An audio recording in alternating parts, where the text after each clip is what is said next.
اور میں تمہارا حکیم ہر حد تک جا کر تمہارا علاج کرے گا۔ آج سینچروار ہے، اگلی آنے والی منگل کو تم آدھی مشکلوں سے چھٹکارا حاصل کر چکے ہوگے۔ اب میں چلتا ہوں، تمہیں کسی بھی چیز کی ضرورت پڑی تو تم میرے ان آدمیوں سے کہہ کر مجھے بلوا لینا۔ اور اب وہ چلے گئے۔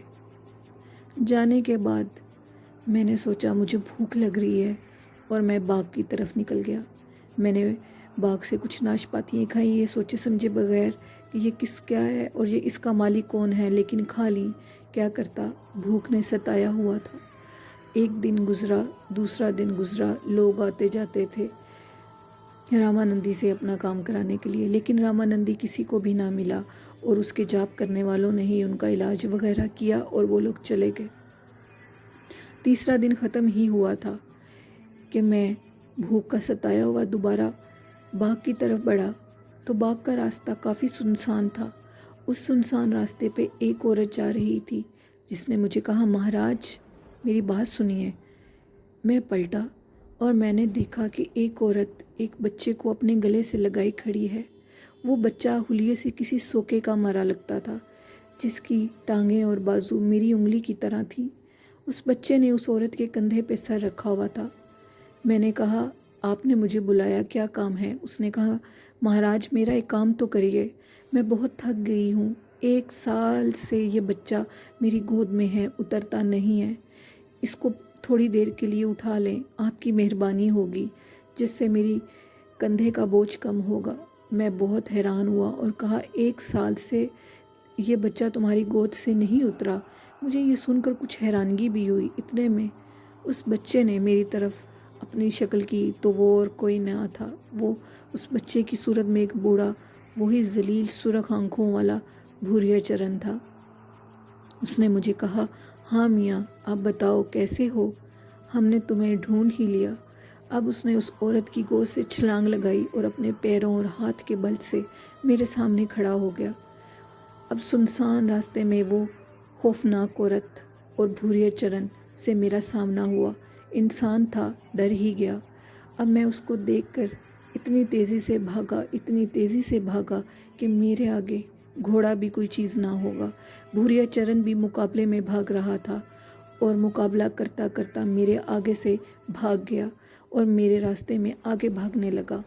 میں سوچ رہا تھا کہ میں جلدی سے رامانندی کے کھنڈروں تک پہنچ جاؤں، شاید ادھر میں بچ جاؤں۔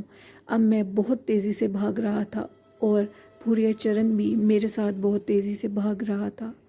جیسے ہی میں کچھ آگے گیا تو میں کیا دیکھتا ہوں کہ تھوڑی دور رامانندی کے کچھ لوگ جوہر پہ بیٹھے جاپ کر رہے ہیں اور سامنے رامانندی بغیر قمیص کے کھڑا ہے۔ میں نے اپنی دوڑ کو اور تیز کر دیا اور میں رامانندی کے پاس پہنچ گیا، جس پہ رامانندی نے زور سے میری بازو کو پکڑ لیا۔ اب رامانندی کا بھوریا چرن سے مقابلہ ہوا۔ رامانندی کو دیکھتے ہی بھوریا چرن اپنی اصل حالت میں آ گیا اور کھڑا ہو گیا۔ اس نے کہا، ہاں بتاؤ تیسرے درجے کے بھیرو، تم مجھ سے کیا چاہتے ہو؟ تم ہو جو ہمارا مقابلہ کرنے آئے۔ ارے تمہیں شرم نہیں آتی اپنے دھرم کے خلاف جاتے ہوئے ایک دوسرے دھرم کے انسان کے پیچھے؟ جس پہ رامانندی خاموش رہے اور کچھ نہ کہا۔ پھر بھوریا چرن نے کہا، بولو بھیرو، کیوں نہیں بولتے؟ تیسرے درجے کے بھیرو، میرا مقابلہ کرنا چاہتے ہو؟ تو میں نے کہا، شمع کر دیجئے شنکا مہاراج، شمع کر دیجئے۔ اس پہ رامانندی کی آواز بہت ڈری ہوئی اور سہمی ہوئی تھی، جس پہ بھوریا چرن نے کہا، ہاں بلاؤ اپنے ان بھیروں کو، آج دیکھتا ہوں کون ہے جو میرا راستہ کاٹ رہے ہیں۔ ارے کمبخت، تو اپنے مہاراج کا جاپ ختم کرنا چاہتا ہے؟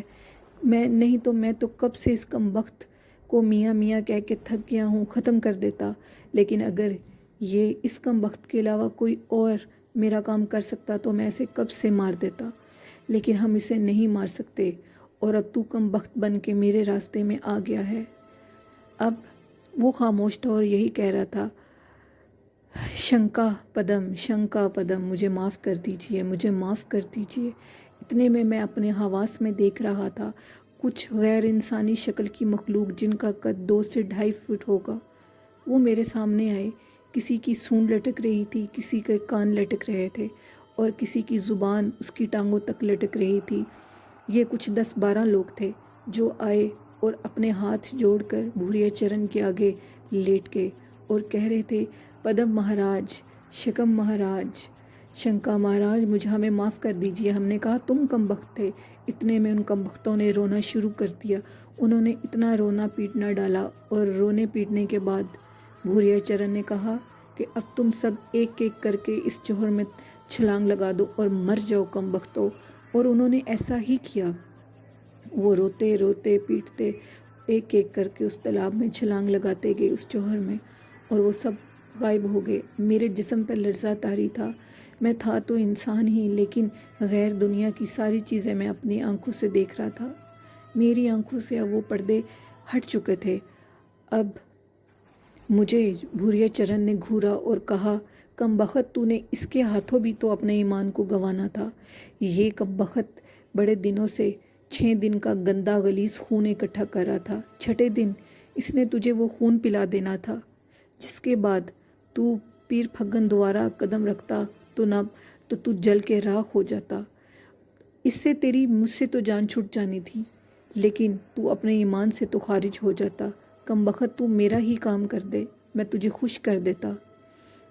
میں کچھ بھی نہ بولا۔ اب رامانندی نے میری بازو کو چھوڑ دیا، جس پہ بھوریا چرن نے کہا، تو ہی تھا نا کم بخت جو مجھے مارنے کے لیے آیا، آ میرا مقابلہ کر۔ تو رامانندی نے روتے ہوئے معافی مانگی اور کہا، بھوریا چرن مہاراج، شنکا مہاراج، مجھے معاف کر دیجئے، میں ایسی غلطی دوبارہ نہیں کروں گا، ایک بار مجھے معاف کر دیں۔ میں یہ سارا ڈرامہ آنکھوں سے دیکھ رہا تھا، جس پہ بھوریا چرن نے رامانندی کو ایک زوردار تھپڑ مارا، جس سے وہ دیوار سے جا لگا، اور لگنے کے بعد وہ اس کی ٹانگیں ہوا میں کھڑی ہو گئیں۔ وہ اب معافی مانگ رہا تھا بھوریا چرن سے، مہاراج ایک بار معاف کر دو، دوبارہ نہیں کروں گا، ایک بار اس کو معاف کر دو، میں یہ کام دوبارہ نہیں کروں گا، آپ کے کام میں خلل نہیں ڈالوں گا۔ جس پہ بھوریا چرن نے کہا، نہیں، میں تم پہ اب یقین نہیں کرتا۔ جس پہ بھوریا چرن نے کہا کہ اگر میں تیرے پاس نہ آتا تو ایسا دھرم جلا ہے کہ تو نے اپنے دھرم کو ہی چھوڑ دینا تھا۔ جس پہ رامانندی نے کہا، ہاں، میں اپنا دھرم بھی چھوڑنے کو تیار تھا نیاز اللہ کے لیے، لیکن ایک بار مجھے معاف کر دے، میں آپ کے راستے میں نہیں آؤں گا۔ اب بھوریا چرن نے رامانندی کے اوپر ایک اتنی بڑی پھونک ماری، جس سے رامانندی کی سارے جسم کی کھال اتر گئی۔ آہستہ آہستہ رامانندی کا جسم سفید ہو گیا اور ایک راکھ کی مانند ہو گیا۔ جس پہ بھوریا چرن نے ایک بوتل نکالی اور اس بوتل میں اس ساری راکھ کو پھونک سے اندر ڈال دیا۔ رامانندی اب ایک بوتل میں قید ہو گیا اور اس نے اس بوتل کا منہ بند کر دیا، اور میری آنکھوں کے سامنے اس نے اس بوتل کو جوہر میں پھینک دیا۔ میں یہ سارا تماشا دیکھ رہا تھا۔ اب میرے ساتھ آگے کیا ہوگا؟ اب بھوریا چرن مجھے خون خوار آنکھوں سے دیکھ رہا تھا، اس کی آنکھوں سے خون بہہ رہا تھا۔ وہ مجھے ایسے دیکھ رہا تھا کہ جیسے ابھی ہی کھا جائے گا۔ وہ کوئی انسان نہ تھا، وہ بھیڑوں کی دنیا کا انسان تھا، وہ مجھے ختم کر دے گا۔ اس کی نیکسٹ ایپیسوڈ ہم آپ سے کل شیئر کریں گے لسنرز۔ اب رفیق کے ساتھ کیا ہوگا؟ رفیق کا ایمان اس کو بچا لے گا، جو کہ ضرور انشاءاللہ رفیق اپنے ارادے میں کامیاب ہوگا، کیونکہ اس نے لالچ کو چھوڑ دیا اور اس نے اپنے اسلام کو مضبوطی سے تھام لیا۔ اب رفیق کے ساتھ آگے کیا ہوگا، اس کا پتہ تو ہمیں تب چلے گا جب ہم آگے ناول سنیں گے۔ لسنرز، آپ کو ہماری یہ کہانی کیسی لگ رہی ہے؟ یہ کالا جادو ناول کیسا لگ رہا ہے؟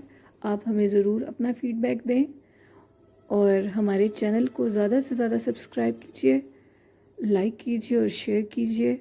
ہمیں آپ کی سبسکرپشن کی ضرورت ہے، اور آپ بھی اپنی سٹوریز ہمیں سنا سکتے ہیں۔ ہم آپ کی سٹوریز آپ کے نیم کے ساتھ آن ایئر کریں گے۔